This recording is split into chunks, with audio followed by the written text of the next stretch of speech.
God has smiled on me. He has set me free.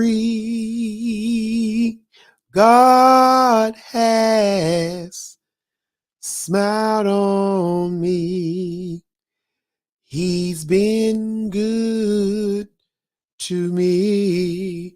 We say good afternoon to everybody today. It is Noonday Bible Study here at the Ephesian Church. I am so grateful that you have joined us in this space. Love having you here. Love educating, love equipping, love engagement. I'm just passionate about it. And on today, as I'm listening and doing the things needed and necessary, I want you to be in tune with what some of the things that are taking place. I do have some instructional modalities and I want to present them. Boom. I'm going back through a text, the Emotional Healthy Church. I want to make sure that you and I are doing the things to make sure that we are incarnational. There's your anagram, of course, as an icebreaker. There's the answered anagram. That's what we need to be as leaders. And let me remove my brand so you can see that question. And I'm not going to be before you long because I don't mind talking. But when you look at this and see what it entails, how does being incarnate affect my leadership? How does being incarnate affect me personally? How does being incarnate affect me relationally? I do believe, is that relationally? Yeah, relationally. So personally, relationally, boom. How does it affect my leadership? I'm going to use this. I want you to answer those questions. And then you're going to be like, you weren't on here long enough. Today is not about length. It's about depth and how deep we dive into a lesson. How deep do you want to dive? We're going to use Mark chapter 2. There's Jesus, of course, being incarnate. Jesus listened. I'm going to review some things. Somebody put in the chat right now, what are the 5 levels of listening? I want you to put them in the chat. I want you to answer that question. Jesus was present. He was never rushed or distracted. And in order for us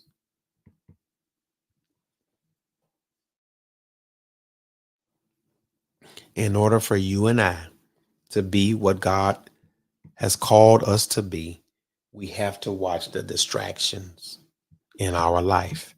So with that being said, welcome to the Ephesian Church, 1506 22nd Avenue North, Nashville, Tennessee, 37208. Let's get into this lesson.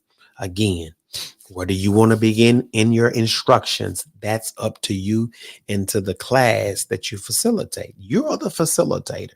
Now that's what you're in control of. And you're in control of some other dynamics.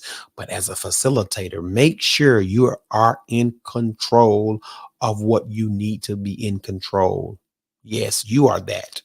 Nobody's that but you. So let me get back here. Yes, I want to. Let me go back to these questions. I love these questions. Boom.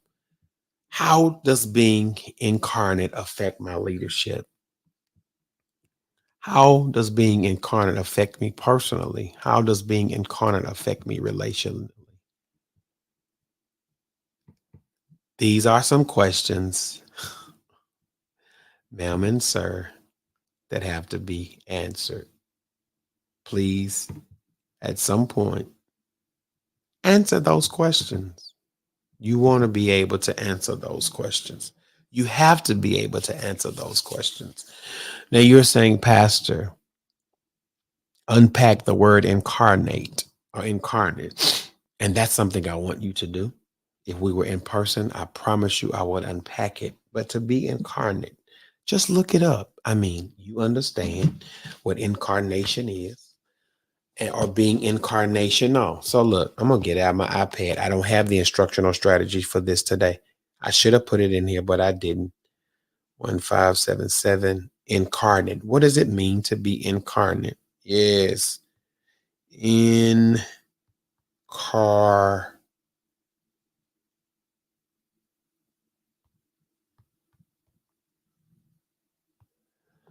Incarnate. It's a verb to embody or represent a deity or spirit form. An adjective.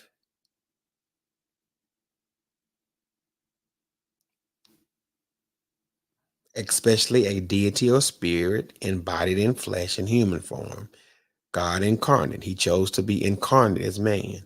So when I choose to be more godly, when I choose to look more like God, to be incarnate, how does looking like God affect my leadership?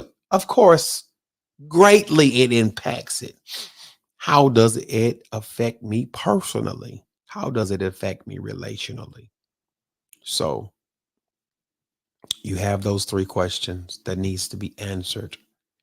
When we choose to incarnate, we hang between our world and the world of another person. Our world and the world of another person. Let me make sure, y'all. I done took off, and let me make sure that I'm sounding like I need to sound. I think I do. Yes. The world of another person. The world of another person. I'm hanging between my world and the world of another person, and I'm leading people, and I'm being relational. And how does it affect my relationship? Right? Those questions need to be answered. I'm serious, and I'm gonna come back and do some more teaching on this. How does it affect me personally? You are affected personally. You and I are affected personally when we choose to become this. Appetites change, approaches change, attitudes change because we are incarnate. So, with that being said, open up your Bibles to Mark chapter 2. I desire your feedback. Please have some feedback. We're going to look at the incarnate model in the Gospel of Mark, chapter 2, the man that was carried by four. And again, he entered Capernaum, and it was noised that he was in the house. Immediately, many gathered, so there was no longer room to receive them, not even near the door. And he preached the word unto them. Verses 1 and 2. Now, I want to pull up my favorite instructional activity, and I'm going to just introduce it. Here is what. So is what. Now is what. What happens in my here is what, my so what, and my now what. I promise y'all. That's why, oh, God Almighty, that's why you got to be together. In my here's what, there are 4 questions that need to be answered. And let me put it in the comments, the banner. Here's what. Oh, man. In my here's what you want to ask. What is the problem? What did you notice? What did you what was surprising? What was surprising?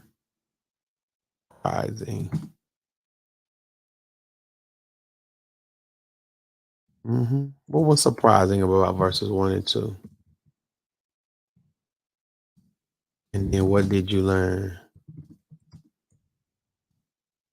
Putting this on the screen. What did you learn? What is the problem? What did you notice? What was surprising and what did you learn? All textual things. Here's what, now what, so what. Let me It's a whole lot of contrast in there. Mm-hmm. Let me do it that way. In verse 1 and 2, what was the problem? Question: was the problem the crowd? Or did the crowd become the problem? Question: was the problem the house? Or did the house become the problem? Question: was the problem, which is a good problem, that Jesus had outgrown the residence where he was? Is that the problem? Oh, y'all talk back to me. Because if you read chapter 1 with clarity, you and I will both understand that Jesus' ministry is growing. And the place where he is no longer able to contain the momentum that Jesus' ministry has created. Is that a problem? What did you notice? And we're going to get back to the incarnate part. What was surprising? What did you learn? Here's what I learned. And this is about my leadership piece. Let me go back to this right here. Boom. This is leadership.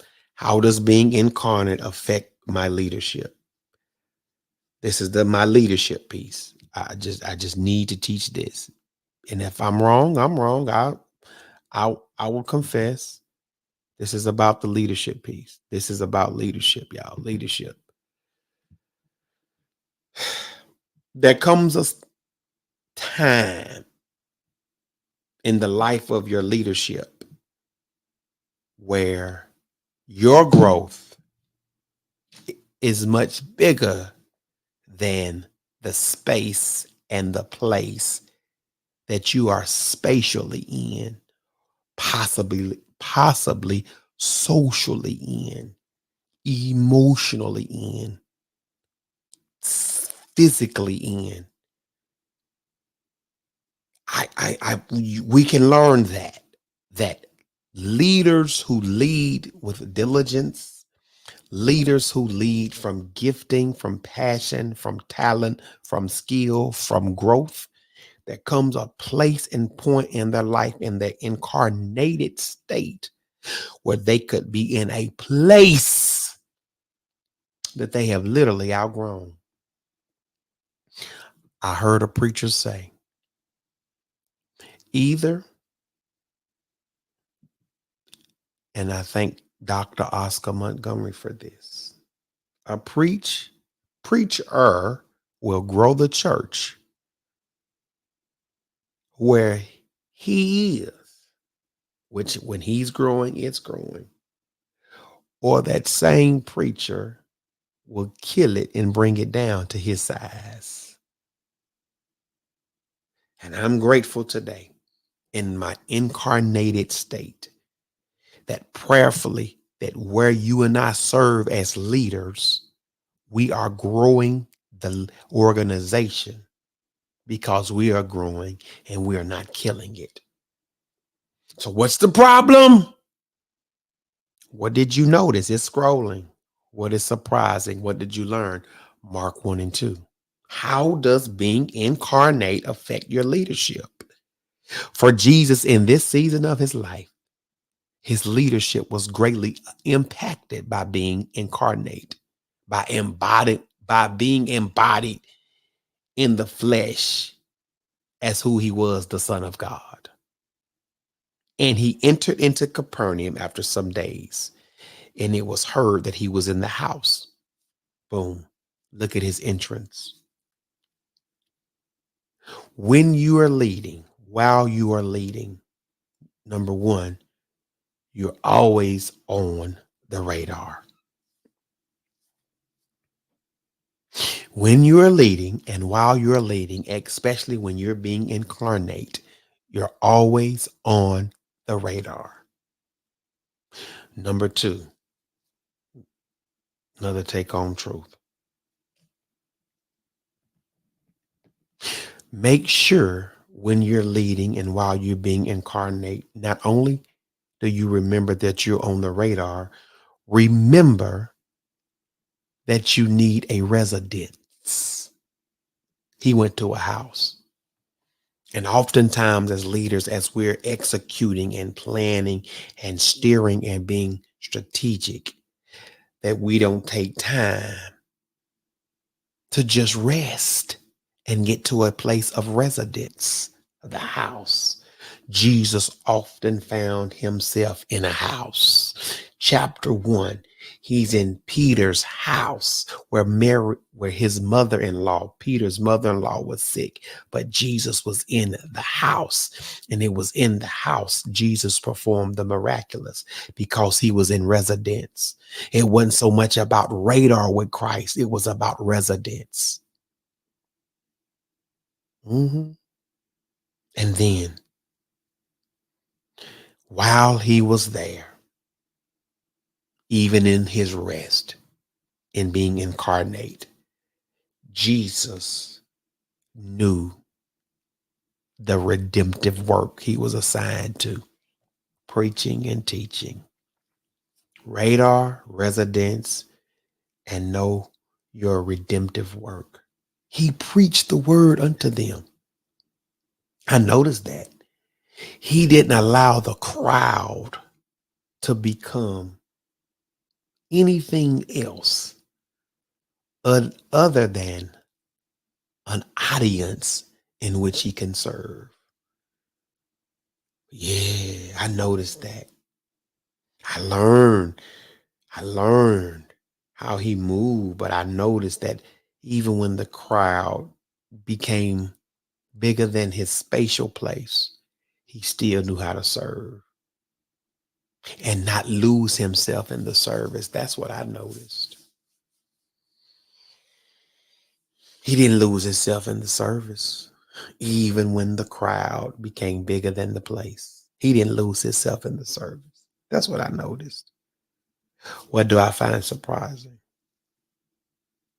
And then you have to cross-reference this, and I'm closing. That people heard him in Mark 2, but in Mark 6, he couldn't do many works. Turn to Mark 6 because of their unbelief. Isn't that something? So tell me, how does being incarnate affect your leadership? What do you learn about leadership principles from this particular passage? What did you learn? What is surprising? What did you notice? What is the problem? I'm going back to this. How does being incarnate affect your leadership? We're just staying on leadership right now. Hey, you have some questions. That question needs to be answered and share your answers. Secondly, you have to do your here's what activity. If you want to go back and do your anagram, you can. We might do that next week. But this is what we're doing today to make sure that I know the more incarnate I become, the more effective my leadership is. Hey, God bless you. God keep you until we meet again. And as we opened up, God has smiled on me. He has set me